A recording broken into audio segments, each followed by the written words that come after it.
On this episode, we're going to review some recent event of wrestling that took place this weekend.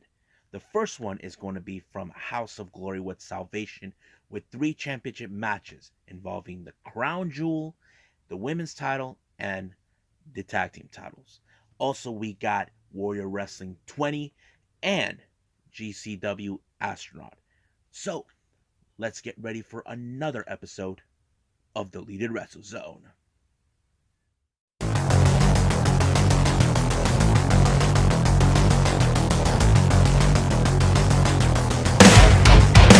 Are you ready? Get up, get up! Get up, get up! Get up, get up! Get up, get up! Get up, get up! Get up, get up!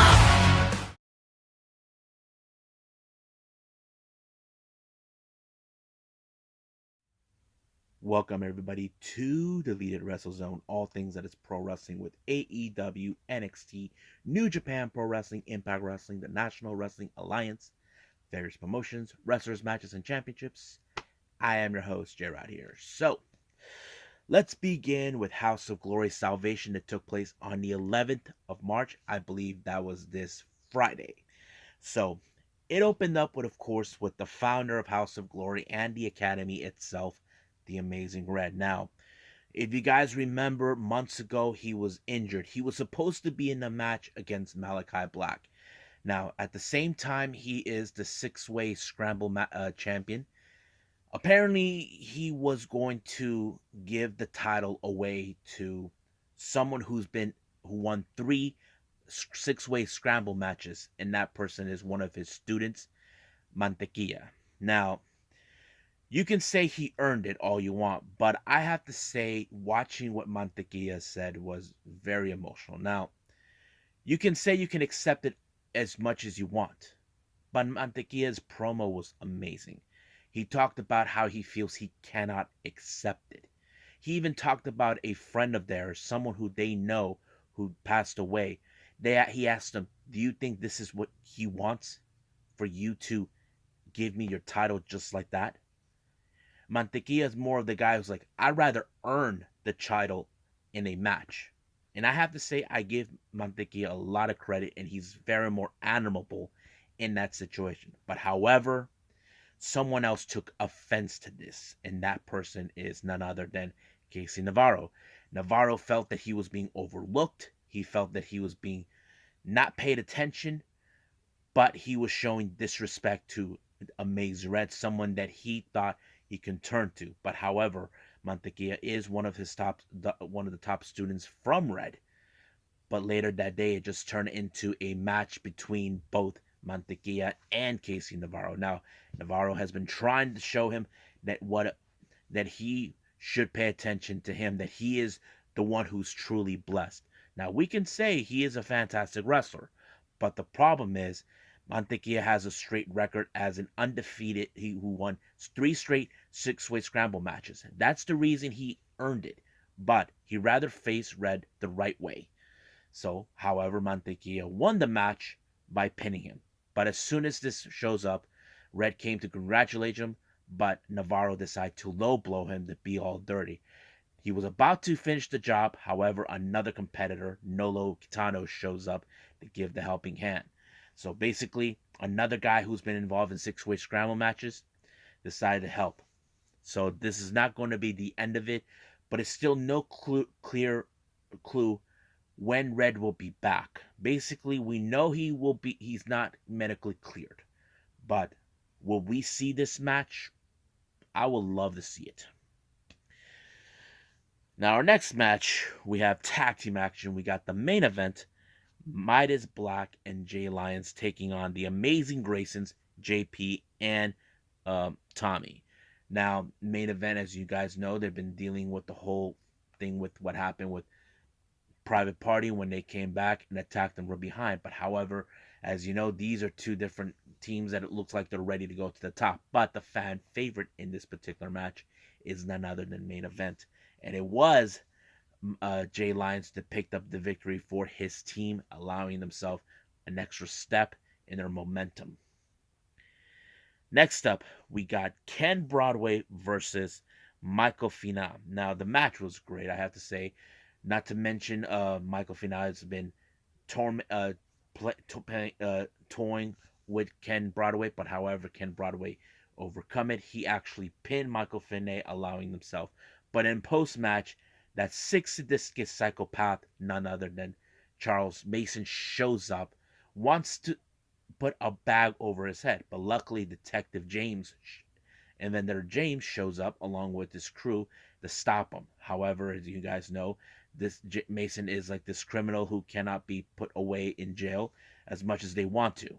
Even James tried to stop him. So, however, James ended up in the match against an associate of Mason by the name of Carlos Ramirez. Now, James, he had to deal with this guy completely. He was a big dude. However, the match ended when James was able to beat him in a big surprising way. But however, he was intending to hurt more James, but luckily his deputy Joey Silver shows up to help him out. However, he was attacked by Ramirez, but while that was happening, Mason shows up and covers a bag over James's head as way of making up for not putting Ken Broadway in that bag. But he'll have his due.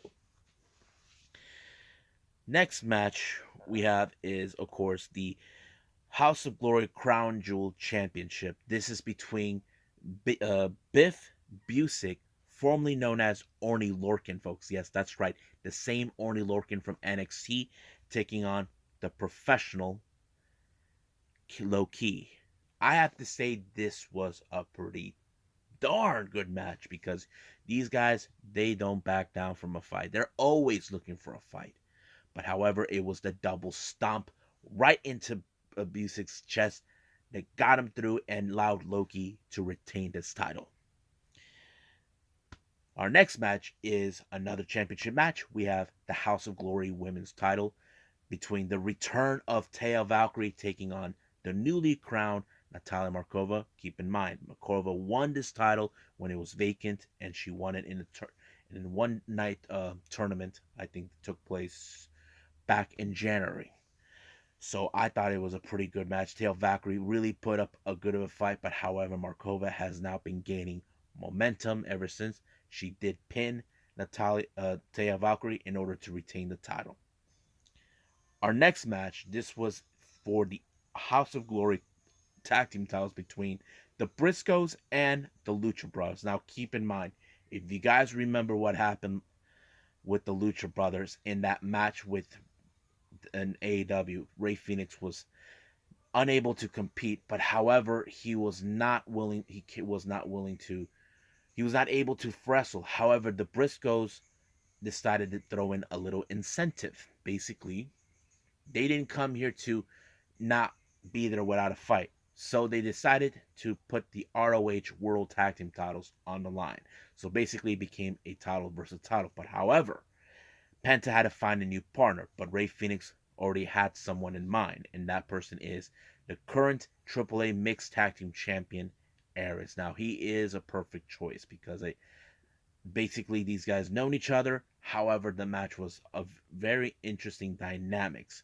Keep in mind, it would have been more interesting if Phoenix was there, but however, because he's injured, he cannot do it. But it was the Briscoes that won the match and becoming the brand new House of Glory Tag Team Champions. So I thought it was a pretty good match. So basically, that's what it is. Now, keep in mind, the reason these titles had to be dropped, Phoenix cannot continue with his arm broken. He's not 100%, but we know we'll be praying for him to pull through to get back in the ring because that's what he lives for. So, what did I think about the show? It was pretty good. Now, I can say the beginning where Matias felt like he cannot accept the title, I have to say that is the best moment for me because you don't want to receive a title without actually earning it. You want to earn it the right way. And of course, he has to deal with Casey Navarro, who felt that should have been him. So he felt that, Mantequilla was not blessed. Well, Mantequilla, he is blessed, but not in the form of fashion of Navarro's way. So that's pretty much it. What we got with House of Glory. I believe it's time for Warrior Wrestling 20.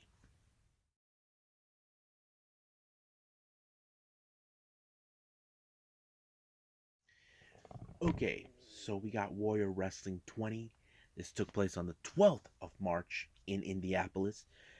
I have to say, there was a lot of good things that took place on this one. First match, well, if you guys, I don't know how it was on Fight TV, but when I watched it on the Watch Pro Wrestling Live, I did not see the beginning of it, but it was in the match between Silas Young and Brian Pillman Jr. Now, as you know, Silas Young claims he is a real wrestler because he cheats his way. That makes him better. He criticizes others. But I'm going to assume he criticized Brian Pillman Jr. because he thinks he's in. How do I would say he probably thinks he's an entitled brat. Now we all know his reputation about his dad, Brian Pillman. We all know that, but we have seen Brian Pillman Jr. Grow so much. However, Silas Young didn't think of him that much because he thought he could cheat his way through, but it backfired on him. Basically, he got low blowed by, of course, Brian Pillman Jr. So basically, karma bite him in the butt. So he won by that way. Next match, we have Storm Grayson taking on Jake Chris. Now, I would have assumed Jake Chris would have brought all the toys, but nope, it was just straight up match. But Storm Grayson did a pretty good job, but it was Jake Chris who walked out as the victor when he pinned him and walked out of the ring as fast as possible. He stole a very big win for Storm Grayson, which was a disappointing loss. Now, if you guys remember for a while now, Warrior Wrestling officials have been dealing with the abused attitude of Frank the Clown. Now, Frank the Clown has demanded a Warrior Wrestling World Championship match. He's now being demanding that he flies first class, but they would not do that. They never agreed to that, but he's saying they got to treat him like a much bigger star. So he's being very over demanding on that. So he missed his flight. He had issues. Who cares? At least they don't have to deal with his bullcrap. Our next match is the Warrior Wrestling Lucha Championship between Cycloclon and Sam Adonis. Now, these two guys are familiar with each other. If you guys know this, Sam Adonis have competed in Mexico, mostly from CMLL and currently with AAA with his faction known as La Empresa, or should I say the Enterprise, consistent of Diamante Azul and Puma King. But this time it doesn't fit that way. Psycho Clown, he would have won the match until he got low blowed by Sam Adonis and he took off his mask, which gave him the much fair advantage. Next up, we got KC Navarro taking on Speedball Mike Bailey. I have to say, this was a very challenging match for KC. As you know, Speedball, he has a martial arts background. Uh, oh, I would say that his kicks are far more deadlier than you possibly could imagine. But it was Mike Bailey that picked up the win when he did the double knee on him, and it was over from there. Next up, we got Jake Something versus the return of Killer Cross. I have to say that match was like the battle of monsters, except the real monster, in my opinion, was Killer Cross, where he pounded him in the head right away as soon as he got him down on the ground. But the ref had no other choice but to stop the match, giving Killer Cross the better edge. Now, our next match is a title match for the women's championship between Sky Blue, Athena, and Thunder Rosa. Now, these women are amazing. Now, do I believe that either of these women, one of the either Sky Blue or um, Athena win? Well, we'll hold on a second.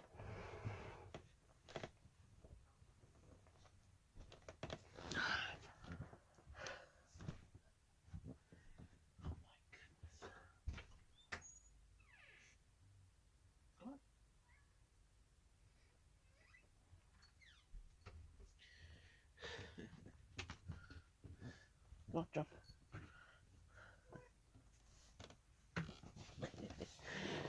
It's just my cat. Say hi. Say hi.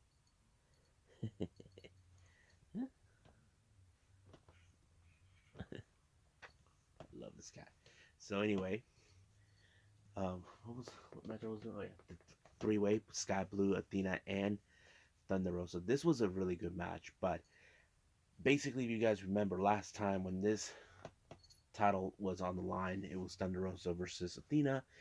It ended in a time limit draw. Now, this type of match is rare here in the US. In Japan, it's very common. But I have to say, adding Sky Blue might have been possibly the better choice because, Thunder Rosa doesn't have to be pinned, but it was Sky Blue who actually got pinned by being applied the Fire Thunder driver, giving, of course, Thunder Rosa the chance to retain her title. Now, our next match, we got Mike Bennett versus the Murder Hawk, Lance Archer. Now, you probably would say, Archer's gonna kill you. Archer's gonna kill you. Well, he did. He put him in the black hole slam, and it was over right there. So basically, Mike Bennett, well, he died. Everybody dies. Now, our main event, we have a three-way tag team match. We have Dante Leon teaming up with Aries, taking on the Little Rascals, consist of Myron Reed and Trey Miguel versus Top Flight. I have to say it was a pretty good darn match. High flying, hot spots, everything that I enjoy. But however, in this particular match, it was Myron Reed who picked up the victory for his team, allowing them to allowing for Little Rascals to take the victory. I have to say, what a good show. I enjoyed it. So if I have to rate this one, I give it an 8.5. So it was pretty good. I'm not gonna lie. So right now, I believe it's time to move on with the final review, GCW Astronaut.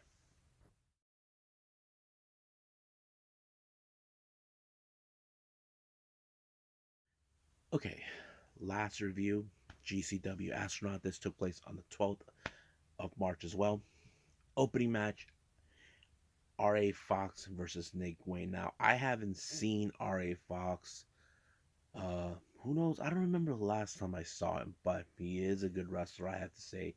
There's no denying that. I mean, he brings up a whole different vibe. And of course, we know Nick Wayne. He is a prodigy or a prospect, however you want to call it. But he did a pretty good job. But however, it was R.A. Fox that picked up the victory with the 1-2-3. It was over right from there.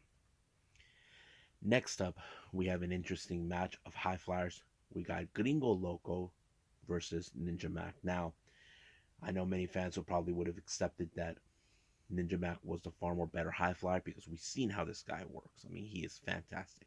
But Gringo Loco always believed that he is the much better high flyer, much better luchador because he faced wrestlers that came from Mexico. Now he's facing a guy that, has been making tons of headways over the years. But it was Gringo Loco that applied a mid-air power bomb onto a door or table and allowing himself to win the match. Next up, we got the one person that every GCW fan base do not like, the self-proclaimed deathmatch king, Matt Cardona versus 70-year-old man Mike Jackson. I don't know why he was in this match. I bet you he did it because he wants to prove a point. But he did defeated Mike Jackson, and then he goes out doing a promo saying that he's going to make his next opponent, Chris Dickinson, his bitch. But however, Chris Dickinson wanted to show him whose bitch he is. But Jackson showed up to make sure Dickinson gives him an ass beating of a lifetime, but he walked out. But Matt Cardona thinks he will overcome his chances against him later on this year. So yeah. Next up, Tony Deppen versus ACH. Now we know Tony Deppen's talented. We know he can do it, but he's a cocky dude. That's how he plays. ACH, we know what he's capable of. We know we've seen his reputation. We've seen what he can do. But however, it was Tony Deppen who won the match by applying his feet onto the ropes to win the match, which is a huge disappointment for ACH. But we know that sooner or later